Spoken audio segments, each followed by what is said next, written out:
Welcome to GV news. ఈరోజు మనం సూర్యాపేట జిల్లాలోని ఒక గ్రామంలో ఉన్నాం. కొంతమంది ప్రజల్ని కాంగ్రెస్ ప్రభుత్వం గురించి కొన్ని ప్రశ్నలు అడిగి తెలుసుకుందాం. వారి సమస్యలు ఏమైనా ఉన్నాయేమో అడిగి తెలుసుకుందాం. నమస్తే పెద్ద. నమస్తే నమస్తే. ఎట్లున్నా? మంచిగానే ఉన్నా. ఏం పేరు నీ పేరు? బుల్చేడు లక్ష్మణ్. ఏ ఊరు మీది? మాది మమ్మలాపురం. సూర్యాపేట జిల్లా. సూర్యాపేట జిల్లా మమ్మలాపురం మాది. ఓకే, మరి ఇప్పుడు కాంగ్రెస్ ప్రభుత్వం ఎట్లుంది? కాంగ్రెస్ ప్రభుత్వం 4 నెలలు కాలేదు. సరే, ఇంతవరకు అయితే మంచిగానే నడుస్తుంది. మరి 4 నెలలు కాలేదు, ఇంకేమన్నా చేస్తాడేమో అని అనుకుంటున్నాం, ఆశపడుతున్నాం. పింఛన్ వస్తుందా నీకు? పింఛన్ వస్తుంది. ఎంత వస్తుంది? 2000 ఇస్తుండు. మరి 4000 ఇస్తానే? 4000 ఇస్తున్నాడు కానీ మరి ఆయన ఇవ్వట్లేదు. ఇక 4000 మరి ఇంకా ఎప్పుడు చేస్తాడని మేము చూస్తున్నాం.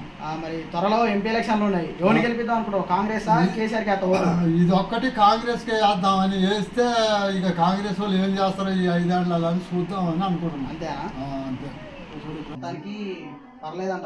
పర్వాలేదు కానీ అయితే ఈయన వచ్చి 4 నెలలు అయింది కదా. ఇంతలో మేము ఆయనను మాత్రం చేయలేదని ఆమెను లేస్తాం మేము. సరే, కొన్ని రోజులు నడిచినాక ఎట్లుంటుందో అని. మరి ఇప్పటి వరకు అయితే అట్లా ఉంది. మరి త్వరలో ఎంపీ ఎలక్షన్లు ఉన్నాయి, మరి ఎట్లా? ఇక ఇప్పుడు ఎట్లా అంటే ఎంపీ ఎలక్షన్లకు కాంగ్రెస్ వస్తుందని అనుకుంటున్నాం మేము. కాంగ్రెస్ గెలిపిస్తారా?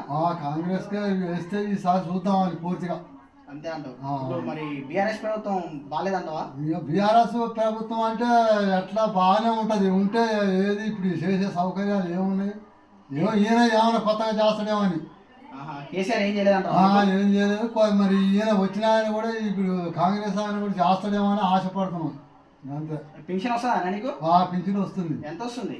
2000 ఇస్తుంది. 4000 అన్న పింఛన్లలో మాత్రం కాస్త ఇబ్బంది పెడుతుండు. మన 4000 వచ్చే నెల అంటుండు. మరి అది ఇవ్వట్లేదు.